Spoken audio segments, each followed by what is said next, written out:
Hi, I hope you are doing well. So this is the second video of exponents and powers, and in this video we will solve some of the problems. तो सबसे पहले मैं सारे questions आपको दिखा देता हूँ ताकि अगर आपको क्वेश्चंस आता होगा तो अपना आप टाइम वेस्ट नहीं करेंगे, आप जाके दूसरा वीडियो या फिर पढ़ाई कर सकते हैं, ठीक है। So the questions are first, second, third, fourth, fifth, six. तो अगर आपको ये क्वेश्चन नहीं आता तो आप सीधा जंप करके ये वाला सॉल्यूशन देख सकते हैं। This one is the last question. Okay, आप पॉज कर लो, आप चाहो तो सारे क्वेश्चन सॉल्व कर लो, अगर नहीं होता है सॉल्व तो फिर आप सॉल्यूशन देख सकते हो। So let me start from this. So ये जो क्वेश्चन है ये काफ़ी ईजी है। इसमें आपको क्या बोला गया है कि 5 to the power 2x minus 3 जो है इक्वल है 5 टू द पावर 3 के, ठीक है। तो हमसे बोला गया है कि x का वैल्यू क्या होगा बताइए। तो इनका बेस सेम है, यहाँ पे भी 5 है, यहाँ पे भी 5 है, तो दो नंबर्स इक्वल होंगे कब? अगर बेस सेम है तो पावर भी सेम होना पड़ेगा। इसका मतलब है यहाँ पे जो पावर 3 है वो इसके इक्वल होना चाहिए जो यहाँ पे पावर है, यानी कि 2x minus 3 is equal to 3। तो यहाँ पे 2x इज इक्वल टू क्या हो जाएगा? 6। तो x का जो वैल्यू है वो हो गया 3। सो इस क्वेश्चन का हमारा जो करेक्ट आंसर है वो हो जाएगा 3। अब चाहे तो वेरीफाई भी कर सकते हैं। सो कैसे वेरीफाई करोगे? 5 to the power 2 multiplied by 3 minus में 3 is equal to 5 to the power 3। तो यहाँ से हो जाएगा 6 माइनस 3 5 टू द पावर 3, ये इसके इक्वल आ गया। तो now this is the second question. इस क्वेश्चन में क्या है? If n is equal to 2 to the power 0.15 and n to the power b या फिर b power of n is equal to 16, then what is the value of p? तो अब देखो इन दोनों को कंबाइन कर दो अब या फिर आप इसको लिखो n is equal to 2 to the power 0.15। अब इसके ऊपर पावर हम इधर भी n लगा रहे हैं, मतलब दोनों साइड जो है ना n लगा देते हैं पावर। n नहीं p, सॉरी, यहाँ पे पावर b और इधर भी पावर b। जैसे हम क्या करते हैं स्क्वायरिंग बोथ साइड, उसी तरह taking b power both side ऐसा लिख सकते हैं अगर आप चाहो तो। ये हो जाएगा n to the power b is equal to 2 to the power, मैंने एक आइडेंटिटी बताया था ना, a to the power m whole पे पावर n है, तो ये क्या हो जाएगा a to the power m multiplied by n। तो उसी तरह यहाँ पे 0.15 और b मल्टीप्लाई हो जाएगा, और ये जो वैल्यू है ये किसके इक्वल गिवन है? ये 16 के इक्वल गिवन है, तो हम यहाँ पे 16 लिख सकते हैं। तो अब हमें मिल रहा है 2 to the power 0.15 b is equal to, अब देखो ये जो 16 है इसको हम लिख सकते हैं ना 2 टू द पावर 4, ठीक है। इसका मतलब क्या है कि यहाँ पे भी अब हमारा बेस सेम है तो पावर को सेम होना पड़ेगा, मतलब 0.15 b must be equal to 4। अगर ऐसा होता है तो हम b का वैल्यू निकाल सकते हैं ना इजली। तो जो b है उसका वैल्यू क्या हो जाएगा? 4/15 इंटू में 100। अगर हम इसको 4 से काट लें, सॉरी 5 से काट लें, तो ये 20 और ये 3, तो हमारा जो करेक्ट आंसर है वो हो जाएगा 80/3। तो the correct answer of this question is b is equal to 80/3।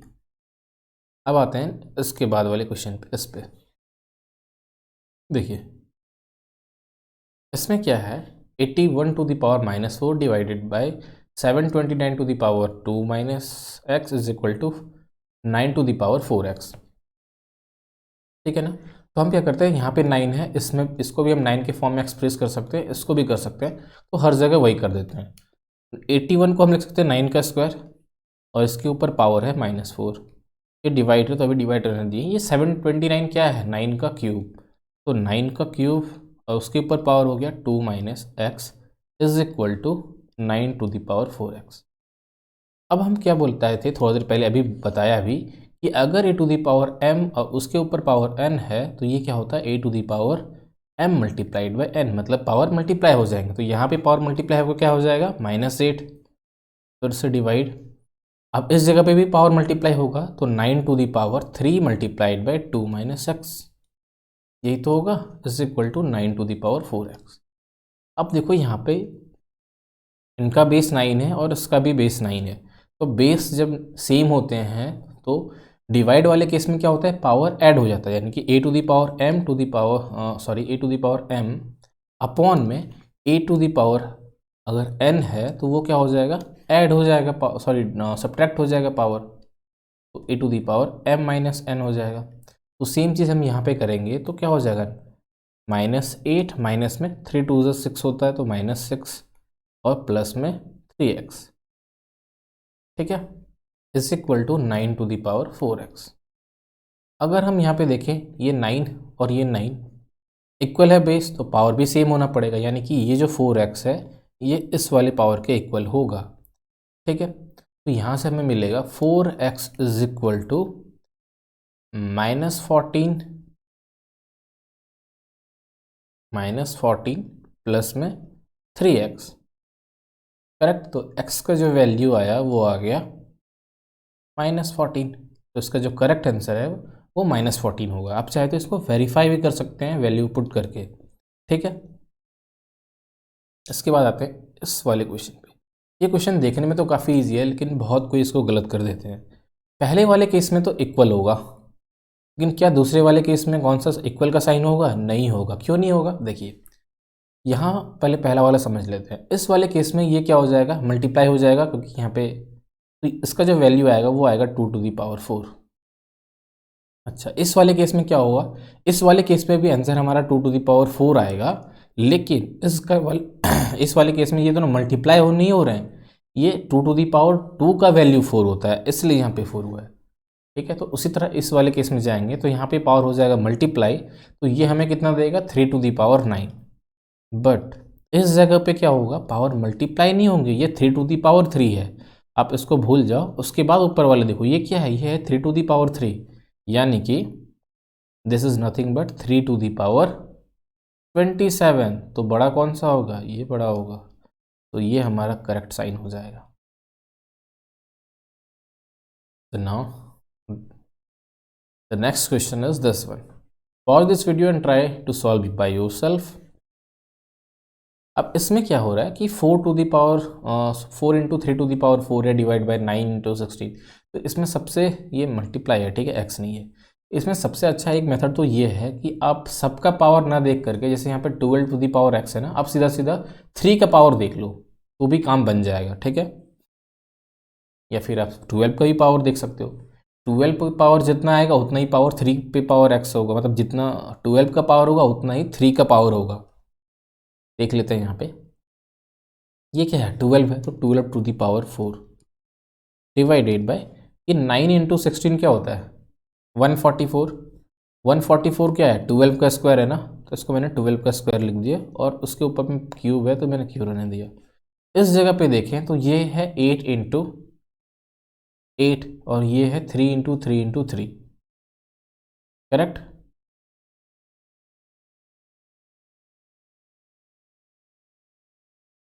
तो ये हम इसको लिख रहे हैं 8 इंटू 8 और ये हो गया 3 इंटू 3 इंटू 3।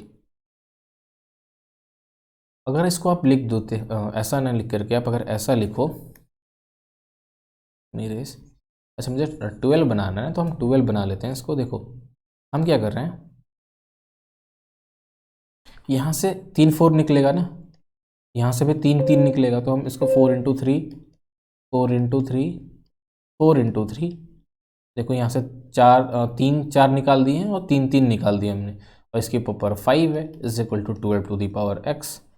तो ये जगह मेरे पास हो रहा है 12 to the power 4 divided by 12 to the power 6 multiplied by, ये कितना हो गया, यहाँ पे एक बार 2 बार 3 बार, यानी कि 12 टू दी पावर 3 हो जाएगा, और उसके ऊपर पावर है 5, तो ये कितना हमें देगा,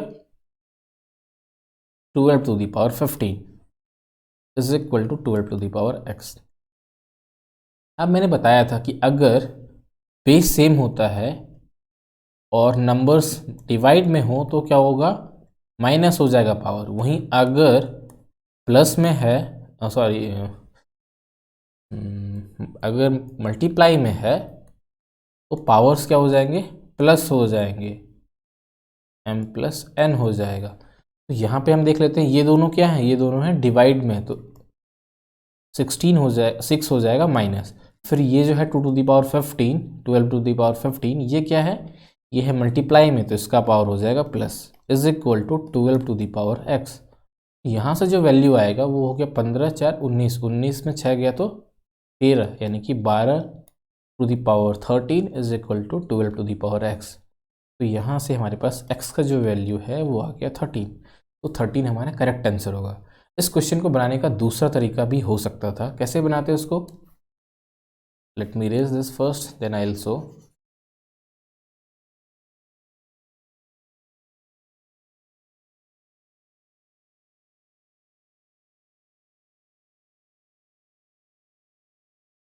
अब देखो इस वीडियो में अगर हम इस क्वेश्चन में अगर हम देखें तो यहाँ पे क्या है, 12 टू दी पावर हमसे पूछा गया है ना, तो 12 का प्राइम फैक्टराइजेशन करोगे तो आपको क्या मिलेगा, 2 इंटू 2 इंटू 3।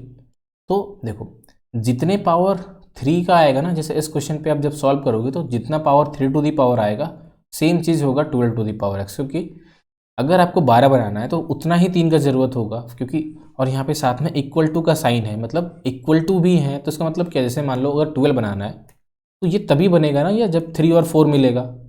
अच्छा अगर आपको 2 3 मिल रहे हैं तो आपके पास जो 12 टू दी पावर है वो मैक्सिमम 2 ही तो जा सकता है, उससे ज़्यादा तो जा नहीं सकता, क्योंकि उससे ज़्यादा जाने के लिए और तीन का ज़रूरत पड़ेगा।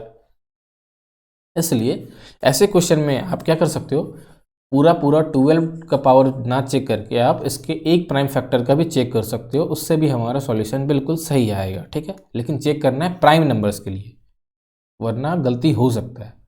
तो हम यहाँ पे 3 के लिए चेक कर लेते हैं, इस जगह पे 3 टू दी पावर 4 था, कर दिया मैंने, ये डिवाइड में, ये 3 टू दी पावर 2 है और यहाँ पे 3 है, तो ये 3 टू दी पावर क्या हो जाएगा, 6 हो जाएगा। यहाँ पे 3 टू दी पावर 3 है, 27 मतलब क्या होता है 3 पावर 3, तो ये हो जाएगा 15। इसको अगर आप सॉल्व करोगे तो ये कितना हो जाएगा, 3 टू दी पावर 13, 15 4 19 माइनस 6 13, और ये अगर हम यहाँ पे देखो जब हम 3 का पावर कंपेयर करें तो इधर भी 3 की पावर कंपेयर करेंगे इन 3 टू दी पावर x, तो x का जो वैल्यू है वो आ गया 13। तो इस तरह आप जल्दी कर सकते हैं। ये क्वेश्चन तो छोटा था, अगर बहुत बड़ा क्वेश्चन होता जिसमें बहुत सारे फैक्टर हो गए, जैसे 1001 टू दी पावर समथिंग, तो अगर हम उस टाइम पे क्या कर सकते हैं, हम सीधा इसके एक फैक्टर्स को लेके कर सकते हैं। इसका एक फैक्टर क्या हो जाएगा, अगर आप ध्यान से देखो तो इसका एक फैक्टर होगा 11, ठीक है, 11 से भाग लग जाएगा ना, 11 9 जा 99, उसके बाद आपके पास 11 आएगा फिर 1, मतलब 1001 को 11 इंटू 13 इंटू 7 लिख सकते हैं। तो इसके ऊपर पावर का कैलकुलेट करना आ गया तो या तो 11 का कर लो, 13 का कर लो, या 17 का, दोनों तरफ निकाल के कंपेयर करोगे तो भी आपका आंसर आ जाएगा। तो this question, in this question we have to find the right most non-zero digits of 0 to the power 189। तो इस क्वेश्चन को हम कैसे करेंगे, इसमें आपको एक बताया था मैंने कि अगर a b to the power m है तो इसको हम लिख सकते हैं ना a to the power m multiplied by b to the power n। तो सेम चीज़ यहाँ पे हम ऐसा नहीं कर सकते, इसको 20 इंटू 10 टू दी पावर 189 है तो इसको हम लिख दिए 2 to the power 189 multiplied by 10 to the power 189। तो इसमें क्या होगा, सारे जीरो आएंगे, तो जो पहला नॉन जीरो डिजिट होगा वो किसके कारण होगा, इसके कारण होगा, इसके बाद जो भी आएगा वो इसके कारण सिर्फ जीरो आएगा। तो नॉन जीरो डिजिट्स कौन ला रहा है, ये ला रहा है। तो बेसिकली मुझे कैलकुलेट क्या करना है, unit digit of 2 to the power 189। अगर मैं इसका यूनिट डिजिट कैलकुलेट कर लूँगा तो उसके बाद ये क्या करेगा, ये सिर्फ बाद में जीरो बैठाएगा ऐसा करके। तो मुझे तो नॉन जीरो फाइंड करना है, नॉन जीरो डिजिट्स, तो बेसिकली हमें फाइंड करना है 2 टू दी पावर 189। तो उसको फाइंड कर लेते हैं। अब देखो 2 का साइक्लिसिटी होता है 4, तो मैंने जब इसको 4 से डिवाइड किया तो कितना आएगा रिमाइंडर। अब देखो मान लो आपके पास ऐसा क्वेश्चन होता है 2 दी पावर 1 6 10 10 10, लास्ट में आपके पास है 89। तो मुझे बताओ इधर वाले से क्या कोई फर्क पड़ेगा आपके रिमाइंडर पे, नहीं पड़ेगा।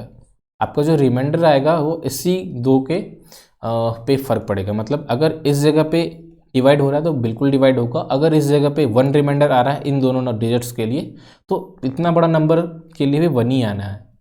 मैं क्या कहना चाह रहा हूँ, जैसे 189 है ना, तो जो 89 को जब हम 4 से डिवाइड करेंगे तो जो रिमाइंडर आएगा ना वही रिमाइंडर आएगा 189 के लिए।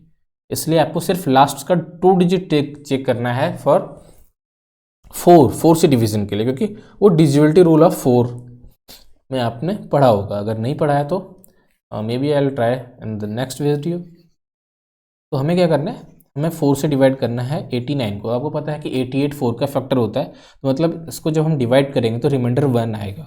मतलब 2 to the power 89, 2 to the power 189 का जो यूनिट डिजिट है वो किसके इक्वल होगा, 2 टू दी पावर 1 के इक्वल होगा। यूनिट डिजिट हम कैसे निकालते हैं, हम सीधा साइक्लिसिटी से पावर को डिवाइड करते हैं। ठीक है, इस पावर को जब डिवाइड करते हैं तो जो हमारा रिमाइंडर आता है ना उसके पावर के इक्वल होता है। लेकिन अगर रिमाइंडर 0 आया तो 4 के इक्वल होगा, मतलब 2 टू दी पावर 4 के इक्वल होगा। जैसे यहाँ पे होता है 2 टू दी पावर 188, तो यहाँ पे हम जब डिवाइड करते हैं 4 से पावर को तो हमारे पास जो रिमाइंडर आता है वो आता है 0। उस वाले केस में हमारे पास जो यूनिट डिजिट होता है वो क्या होता है, 2 टू दी पावर 4। ठीक है, हर केस में आप अप्लाई कर सकते हो, 2 3 4 5 6 किसी में कोई दिक्कत नहीं है। 6 का तो हर जगह सेम होता है, 5 का भी कोई भी पावर पुट करो 5 ही आना है। तो इस वाले क्वेश्चन में क्या हुआ कि हमें फाइंड करना है फिर से मैं एक्सप्लेन कर देता हूँ। हमें फाइंड करना है नॉन जीरो डिजिट्स। तो नॉन जीरो जो डिजिट्स होगा वो किसके कारण होगा, 2 टू दी पावर 189 के कारण। क्यों, क्योंकि मैंने 20 को स्प्लिट कर दिया है 2 इंटू 10 में, तो इसके चलते जो भी होगा वो नॉन जीरो डिजिट्स नहीं देगा, वो सिर्फ और सिर्फ जीरो देगा, क्योंकि 10 to the power something will provide only zeros. तो यहाँ से हमारे पास जीरो आएगा। जो नॉन जीरो आएगा वो सिर्फ 2 टू दी पावर 189 के कारण आएगा। अब हम 2 टू दी पावर 189 को फिर से देख लेते हैं कि कैसे फाइंड करना है। मैंने क्या बोला था, पावर को साइक्लिसिटी से डिवाइड करते हैं, तो 2 का साइक्लिसिटी 4 होता है। आप चाहते हो कोई भी नंबर्स के लिए, मतलब 3 4 5 जिसका साइक्लिसिटी 2 है वहाँ पे भी कर सकते हो, कोई दिक्कत नहीं है। यहाँ पे हम 4 से अगर डिवाइड करेंगे तो हमारे पास रिमाइंडर 1 आता है। तो 2 टू दी पावर 189 का यूनिट डिजिट उतना ही होगा जितना 2 टू दी पावर 1 का होगा। क्यों, क्योंकि जब हम 289 को 4 से डिवाइड किए तो हमारा जो रिमाइंडर आया वो 1 आया। ठीक है, 189 को जब हम 4 से डिवाइड किए, 4 से डिवाइड किया 2 से नहीं, ठीक है, 189 को जब हम 4 से डिवाइड किए तो हमारा जो रिमाइंडर है वो 1 आया। इसका मतलब क्या है कि 2 टू दी पावर 189 का यूनिट डिजिट है वो 2 टू दी पावर 1 के यूनिट डिजिट का इक्वल होगा। ठीक है, तो 2 टू दी पावर 1 का यूनिट डिजिट क्या होगा, 2। तो ये जो बड़ा सा एक्सप्रेशन दिख रहा है ना 20 टू दी पावर 189, तो इसका जो फर्स्ट नॉन जीरो डिजिट्स होगा ना वो होगा 2। उसके बाद 189 जीरोज होंगे। कितने जीरोज होंगे, 189। कैसे, क्योंकि 10 टू दी पावर 189 है, ये 10 टू दी पावर 189 है ना। तो चलिए अब चलते हैं हमारे नेक्स्ट क्वेश्चन पे। अब ये क्वेश्चन अच्छा है, इंटरेस्टिंग भी है। इसमें क्या बोला जा रहा है, x and y are the digits at the unit place of the number. हमारे पास 2 नंबर है और उन दोनों का यूनिट प्लेस है एक्स और वाई। पहला नंबर है 3 4 5 7 और एक्स। ठीक है, और जो हमारा दूसरा नंबर है वो क्या है, वो 5 6 8 वाई, 5 सॉरी ये 5 भी है बीच में, 5 6 8 5 वाई। ठीक है, अब इसमें बोला क्या जा रहा है, हाउएवर, अच्छा ये मैंने गलती से 2 बार लिख दिया, however the digits at the unit place of the number are same. मतलब इन दोनों का जो पावर अगर हम यहाँ पे 83 कर दें और यहाँ पे पावर 105 कर दें तो इन दोनों का यूनिट डिजिट सेम है। तो हमें क्या फाइंड करना है, what will be the possible value या values of X plus Y. मुझे एक्स प्लस वाई का वैल्यूज फाइंड करना है, एक नहीं 2 3 भी हो सकते हैं। अच्छा मुझे एक बात बताओ, इसमें जो इतना बड़ा सा नंबर दिख रहा है क्या इसका हमें कोई काम है। अगर मुझे यूनिट डिजिट फाइंड करना है तो यूनिट डिजिट कौन डिसाइड करेगा, यूनिट डिजिट एक्स डिसाइड करेगा इस वाले नंबर के केस में, और इस वाले नंबर के केस में वाई डिसाइड करेगा। तो हम बोल सकते हैं कि इतना बड़ा सा जो नंबर है उसका यूनिट डिजिट उतना ही होगा जितना 8 टू दी पावर 83 का होगा। और इधर में इतना बड़ा जो नंबर है उसका टू द पावर 105 का जो यूनिट डिजिट है वो उतना ही होगा जितना y टू द पावर 105 का होगा। करेक्ट, यहाँ तक आपको कोई समझने में दिक्कत नहीं हुआ होगा। अब आते हैं साइक्लिसिटी वाले केस में। मुझे पता है ना कि हर नंबर का साइक्लिसिटी 4 तो होता है, मतलब जिसका 2 होता है उसका भी आप 4 लेके कर सकते हैं, कोई दिक्कत नहीं है। तो उसी तरह मैं यहाँ पे क्या कर रहा हूँ, इस वाले पावर को 4 से डिवाइड करता हूँ। तो यहाँ से जब हम 4 से डिवाइड करेंगे तो रिमाइंडर कितना है, 3। मतलब x टू द पावर 83 का जो यूनिट डिजिट है वो किसका इक्वल होगा, x टू द पावर 3 के। उसी तरह y टू दी पावर 105 है, और 105 को जब हम डिवाइड करेंगे 4 से तो रिमाइंडर आएगा 1। मतलब y टू दी पावर 105 का यूनिट डिजिट उतना ही होगा जितना y टू दी पावर 1 का होगा। तो यहाँ से आपको एक चीज़ पता चला कि जो x क्यूब है इसका यूनिट डिजिट y के फर्स्ट पावर के यूनिट डिजिट के इक्वल है। तो अब हम देख लेते हैं कि क्या क्या पॉसिबल वैल्यूज़ हम निकाल सकते हैं। जैसे अगर हम x का वैल्यू 1 पुट करें तो x क्यूब क्या हो जाएगा, अगर आप x is equal to 1 put करोगे तो y इज इक्वल टू 1 हो जाएगा, जो कि पॉसिबल नहीं है। क्यों नहीं है, क्योंकि यहाँ पे क्वेश्चन में गिवन है कि x is not equal to y। इसका मतलब है x इज इक्वल टू 1 तो कतई नहीं होगा। अब आते हैं x इज इक्वल टू 2 पे। अगर x इज इक्वल टू आप 2 लोगे तो x क्यूब हो जाएगा 8, मतलब y टू दी पावर 1 का जो वैल्यू है वो हो जाएगा 8। मतलब ये सही है, x2 तो ले सकते हैं। क्या हम x3 ले सकते हैं, देख लेते हैं।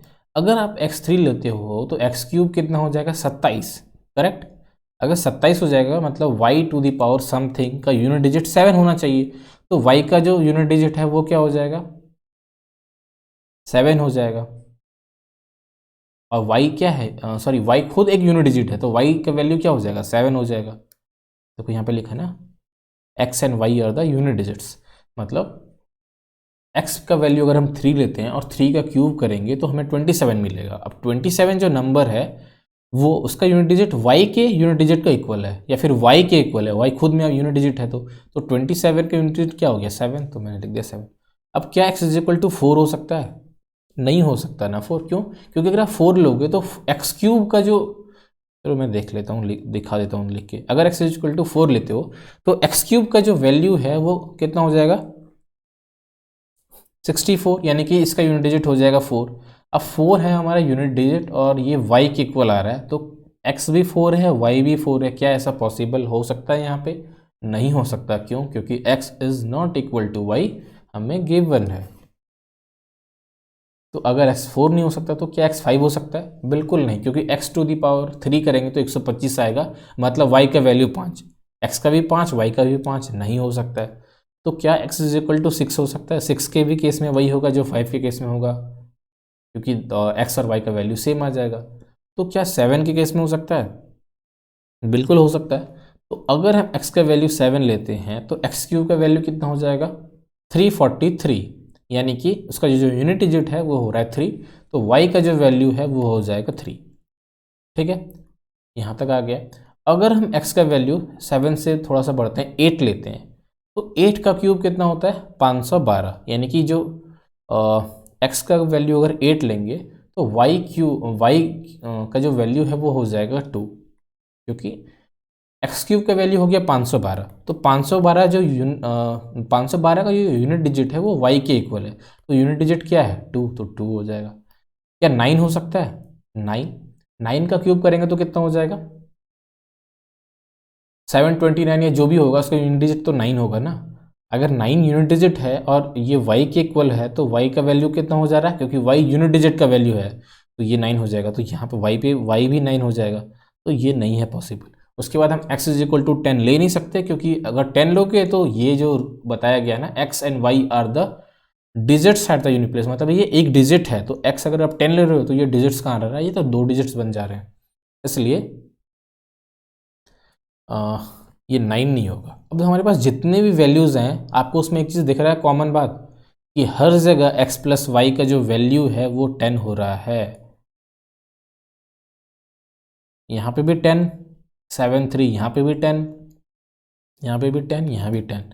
तो इसका मतलब क्या है, what will be the possible values of y, x plus y. तो x प्लस वाई का जितने भी वैल्यूज़ पॉसिबल हैं हर जगह 10 ही आ रहा है।